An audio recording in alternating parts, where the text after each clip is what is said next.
Olá, pessoal! Tudo bem com vocês? Aqui é J. Ferreira do canal Gerando Comunhão. E hoje nós faremos nossas reflexões a respeito do livro de 1 Tessalonicenses, capítulo 4. O capítulo 4 confrontou o povo de Tessalônica, os exortou e os ensinou. O que acontece conosco também.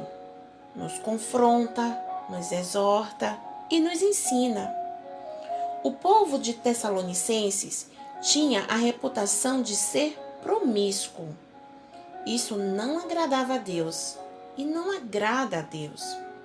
Então, o apóstolo Paulo os exorta à prática da santidade. Para Deus, ser santo é ser consagrado a Ele, ser separado para Ele. E como podemos ser consagrados a Deus, separados para Deus, se estivermos vivendo na prática do pecado? Não tem como, não é?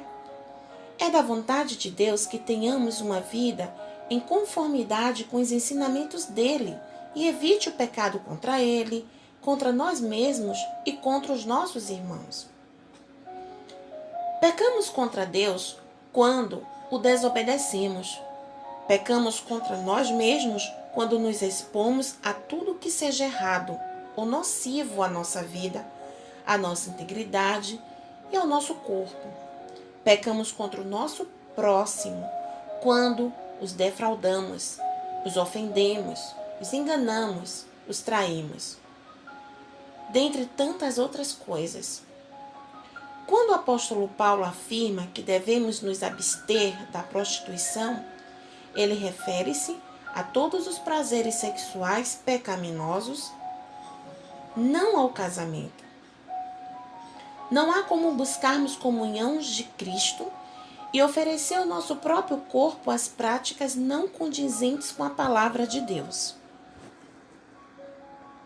A palavra de Deus é como uma espada que corta e separa aquilo que é bom de algo que não é bom. E esse corte acontece dentro da gente.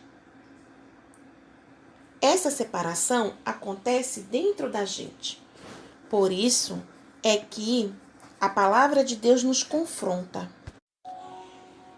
Cabe a nós escolhermos com qual das partes desse corte queremos ficar. Fazemos parte de uma geração onde tudo é permitido. Porém, nós cristãos precisamos entender que tudo não é permitido para nós. Muitas coisas podem até ser lícitas, mas não convém que a façamos. Por isso, renúncia e abstenção são ações e palavras que fazem parte da comunhão com Deus. Perdemos muito aqui neste mundo passageiro, mas ganhamos mais do que perdemos, porque o que ganhamos é no mundo eterno, e isso jamais passará. Eu não posso querer ter comunhão com Deus praticando atos pecaminosos, fraudulentos, nocivos. Não haverá uma coerência nessas atitudes. Se eu escolho ficar com a parte de mim que quer desfrutar dos prazeres desse mundo, eu terei que abrir mão da parte de mim que quer buscar a Deus, porque a minha carne lutará contra o meu espírito e vencerá quem eu mais alimentar. A responsabilidade é totalmente minha. Eu não posso agradar a dois senhores, porque a tendência é acabar agradando mais a um do que ao outro. E isso gerará conflitos, gerará confusão. E a palavra de Deus diz que Deus não é Deus de confusão.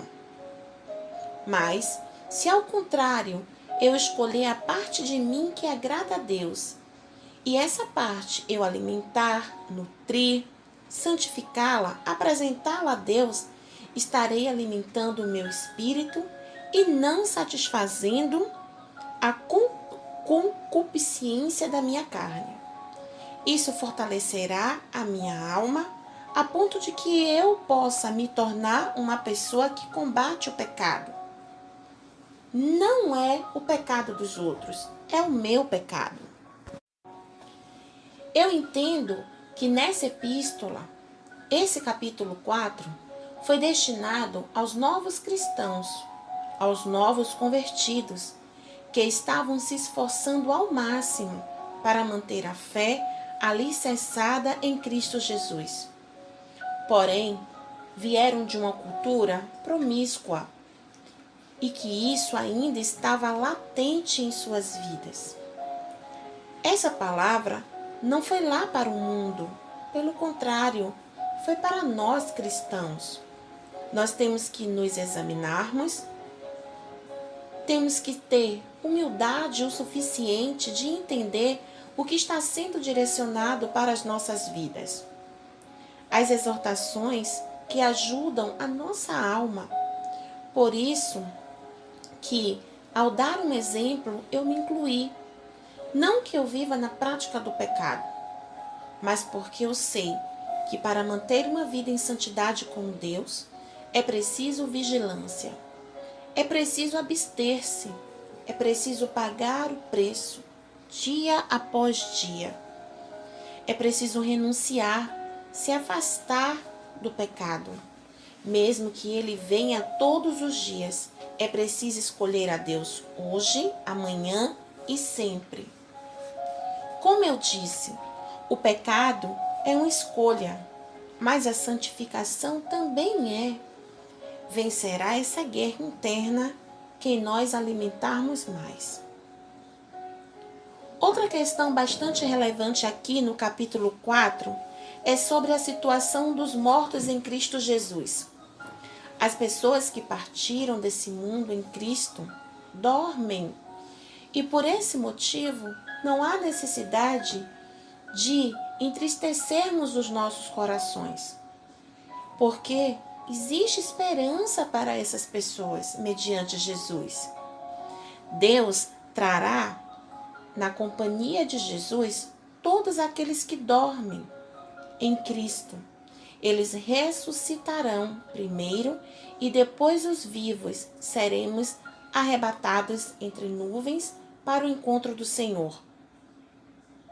Mais uma vez, é demonstrada aqui a preocupação do Ser Eterno conosco, quando sabe que os nossos corações se entristecem com a partida de um dos nossos entes queridos, amigos, familiares. O apóstolo Paulo pede: consolai-vos, pois, uns aos outros com essas palavras.